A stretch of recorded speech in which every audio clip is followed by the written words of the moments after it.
مرحبا بكم عند ديليس ام سلمان، وكيف العاده مرحبا بي عندكم. اليوم جيتكم بافكار اللي غادي تسهل علينا ان شاء الله الرحمن الرحيم الحياه اليوميه ديالنا. كيف كتشوفوا هادو جوج افكار هنا، ما نحرقوش المفاجاه. هادو افكار اللي غتسهل علينا نخدموا في الوقت البيت. الفكره الثالثه ان شاء الله كيفاش نحافظوا على النظافه ديال البوبيل ديالنا كرمكم الله.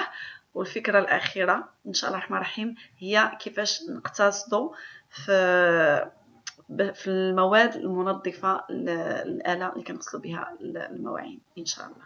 دونك ان شاء الله الرحمن الرحيم ندوزو الفكره الاولى. الفكره الاولى غادي نحتاجوا ليها واحد هكا قريعات. انا كنستعمل هاد القريعات ديال الزاج اللي كيحافظوا مزيان على المواد اللي كنديروا فيهم. كيف كتشوفوا فيهم ديك جليده هكا غزاله كتحافظ ليا على لي برودوي اللي كندير فيها، ما كيخسروش ليا.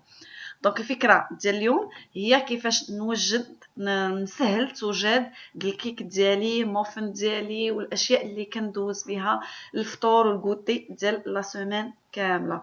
دونك الفكره ديال اليوم هي انا غادي نحاول ناخذ النواشف كيف كتشوفوا اللي غنستعمل في البسبوسات ديالي، وغنديرهم كاملين في هذا الاناء ديالي ديال الزاج. ناخذ النواشف كيف قلت، يعني لي برودوي اللي المواد الناشفين كيف الدقيق والسميده والكوك، يعني مقادير البسبوسه راكم عارفينها. الا بغيتو ننزل لكم لو لين ديالها راه ديجا حطيتها. وغندير الفاني، غندير الخميره، وغادي نسد عليهم في هذه القريعه ديالي ديال الزاج. وغادي نحاول نوريكم كيفاش نسجلوا المقادير اللي غنحتاجو من بعد نضيفوهم عليها باش توجد لنا البسبوسه. علاش كنديروا هذا المرحله، علاش كنديروا هذه القضيه كامله هذه؟ باش كيف كتشوفوا كيف قلت لكم هذيك جليده كتحافظ لي على البرودوي.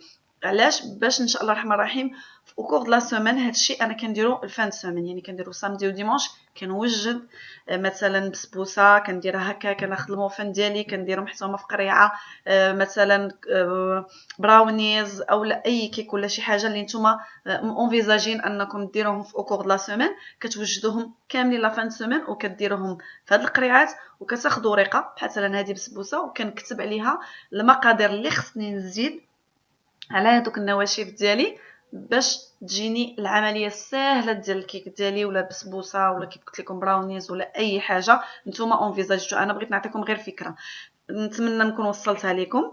وهي كيف قلت لكم انني نقتصد في الوقت. هادشي نديرو الفان سيمين لان الله يحسن العوان في اوكور لا سيمين ما تيكونش عندنا الوقت مع الوليدات مع العمل. دونك الله يحسن العوان. دونك انا كيف قلت هنا كنوجد النواشف ديالي وكنديرهم في القريعه ديالي وكنكتب الاضافات اللي خصني نضيف عليها. كنكتب لو نو مثلا بسبوسه كيف شفتوا، كنكتب هذاك الحليب الزيت والبيض والمقادير ديالهم شحال، وكنلصقها على هاد القريعه ديالي. وبهذه الطريقه كنكون عارفه راسي او كور لا سيمين شنو غندير، وديجا انايا يعني حيدت عليا نص الخدمه، عبراهم وزناهم وجمعهم في هاد القريعه هذه. انا غادي نلصقها ان شاء الله الرحمن الرحيم على الزاجه باش تشوفوا كيفاش كتجي. كيف كتشوفوا انا لصقتها الورقه وكتبت فيها، وكنخلي هذه القريعه دائما البسبوسه يعني فين ما في الفان سيمين كنوجد. الى مثلا هذيك لا سيمين انا اونفيزاجيت انا ندير بسبوسه كنوجدها وكنسدها وكنحطها كتجيني ساهله. وكيف كتشوفوا حتى الديكور ديالها تيجي مزيون، يعني تقدروا تحطوها حتى باينه، ماشي ضروري تكاشيوها. دونك هذه هي الفكره ديال الاولى، كنتمنى تعجبكم. غندوزو الفكره الثانيه وهي كيفاش نحافظ على لي طوماط الكونسونطري ديال المطيشه ديالنا. اللي مثلا الحكم اللي كنحلوه ما كنستعملوش كامل ولا خلينا هكا في الثلاجه تيفسد، نورمالمون تنزيدوا عليه شويه الزيت باش ما يفسدش لينا. مي انا جبت لكم فكره احسن وكناخذوا كنكسبوا بها شويه الوقت. غادي نحتاجوا الفكره ديالنا ديال اليوم لي طوماط ديالنا ان شاء الله المركزه الطماطم مركزه. وغنحتاج هذوك لي تروك اللي كنديروا فيهم دوك لي باليت اللي كنديروا فيهم الثلج، كنديروا فيهم لي كلاصون في الكونجيلاتور. غادي ناخذ لي طوماط ديالي مطيشه الكونسونطري ديالي كنحاول نعمر دوك الفراغات ديال لي كلاصون. ما كنكثرش. علاش؟ حيت باش ملي تنبغي نستعملها تيكون عندي لي كونتيتي صغار ما تيجيونيش انا، يعني تنقدر نتحكم فيهم، يعني نقدر نزيد الا خصني اكثر كندير اكثر من مكعب. حتى جيت غير واحد راه تجيني مزيانه. دونك هاد الطريقه فريمون انا كتصوفي ليا الوقت وما كنضيعش لي طوماط ديالي ما تيخسروش. دونك نعمرهم ان شاء الله الرحمن الرحيم وكنديرهم في الكونجيلاتور. من بعد ما كنديرهم في كونجيلاتور كنحس بهم تكونجلاو تنخرجهم وتناخذ ان ساك زيبلوك ولا انتم بلاستيكا ولا شي سوبيرا ولا شي كونطنو عندكم اللي كتقدروا ديروه في كونجيلاتور. انا كناخذ هاد لي زيبلوك بالنسبه للبنات اللي عايشين في كندا راه معروفين يعني غير بدولار راه ساهلين رخاص. دونك كنجيب هادوك لي ساك ديالي كنحط فيهم لي طوماط ديالي اللي كونجلي كيف كتبان لكم راها كونجلي صافي كنسدها وكنخشيها في كونجيلاتور. بهذه الطريقه انا ما كنضيعش المطيشه ديالي ما تتخسرش وكتجيني ساهله ملي تنبغي كنهز هكاك لي كوب وكنرميهم في الطياب ديالي كيف كتشوفوا. دونك الفكره الثالثه هي كيفاش نوفر في المواد ديال التنظيف ديال لا ماشين ديالي لا فيسيل يعني الاله اللي تنغسلوا فيها الماعن. دونك كيف كتعرفوا كاملين فالبرودوي ديالها كوميم ماشي رخيص مي يعني الله يحسن العوان. انا اليوم جبت لكم فكره اخرى بلاصه ما ناخذوه يعني هذا هو البرودوي اللي كنستعمل انا. كاين كيف كتشوفوا كاين واحد المكان هذا هو البرودوي اللي كنستعمل ولكن الا ما عنديش كنستعمل البرودوي الثاني اللي غادي نوريكم. دونك انا والفكره اللي جايبه لكم اليوم فهو الخل يعني الفينيغر. انا كنستعمل الفينيغر بلون لانه هو اللي متوفر عندنا هنايا بكثره مي تقدروا تستعملوا بالنسبه للناس اللي في المغرب او لا في الدول العربيه يعني اللي كاين الخل هذا العادي تقدروا تستعملوه. دونك انا عوض ما كنحط هذاك لو برودوي فهاديك حيت نورمالمون كاينه البلاصه اللي كنديروا فيها لي كوب باش كنغسلوا الماعن وكاينه واحد البلاصه اللي كنديروا فيها داك لو برودوي باش دوك الماعن ديالنا تيبقاو يبريو وتيبقاوش فيهم واحد ليطاج. دونك انا في بلاصه هذا كندير الخل الابيض كيجي هائل وحتى الخل العادي اللي قلت لكم كيف كتشوفوا الكيسان تيخرجوا غزالين.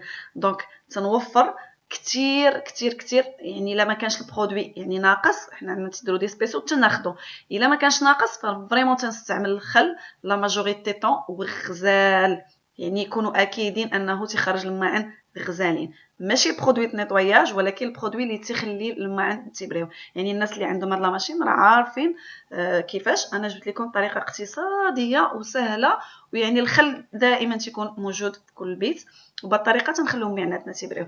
غندوزو للفكره الاخيره اللي خليتها حتى الاخر اللي فريمون ترددت كثير باش نحطها لكم مي قلت فريمون انا مهمه لان انا فريمون فادتني كثير.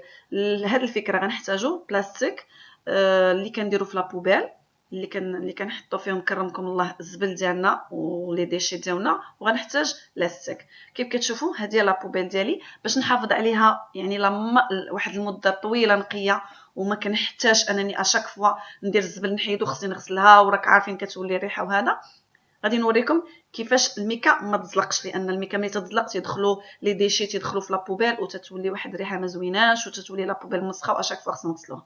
دونك الفكره ديال اليوم هي اننا ناخذوا البلاستيك ديالنا نلبسوه للبوبيل ديالنا وناخذوا ان الاستيك يعني راه متوفر لاستيك في المحلات كامل زعما متوفر بمحلات بكثره.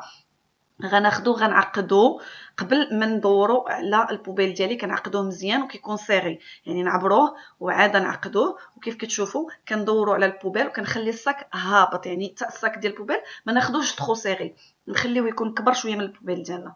وكندير ليلاستيك ديالي فريمون ما كيتزعزعش هذاك الصاك من بلاصتو واخا تعمر البوبيل كرمكم الله واخا تعمر يعني ما كيتحيد الصاك وبحال هكا كنحافظ على البوبيل ديالي يعني نقيه من الداخل وما كيهبطش ليها دوك لي ديشي وكيعطيو فيها واحد الريحه خايبه. دونك كنتمنى الفكره تكون عجباتكم. الفكره اللي كنا شفنا ديال لي طوماط يعني هي طريقه غزاله وكتوفر لي انا زعما بيرسونيلمون الوقت. شفنا لا بوبيل اللي كنحاول ان نخليها اكثر الوقت نقيه بطريقه بسيطه. شفنا البسبوسه اللي انا وجدتها خليتها يعني بغيت انها تنقص عليا الوقت ونربح فريمون الوقت فاش نبغي نوجدها. كنتمنى هاد الافكار اللي قدمت لكم اليوم يكونوا عجبوكم. والفكره الاخيره اللي دابا بانت لينا هي ديال كيفاش نوفروا الوقت الفلوس في لي برودوي ديالنا. كنتمنى بزاف الافكار تكون عجباتكم وكيف العاده الا عجبكم الفيديو ديال اليوم ما تنساوش تخليو لي تعليقاتكم اللي كتهمني بزاف وكيعجبني الحال بزاف نرد عليها. الا عجبكم الفيديو ما تنساوش ديروا لي لايك وتبارطاجيوه مع لي زامي ديالكم.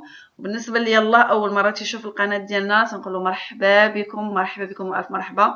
الدار داركم وخليت لكم الراحه. تهلاو في راسكم وفيديو قادم اخر ان شاء الله الرحمن الرحيم.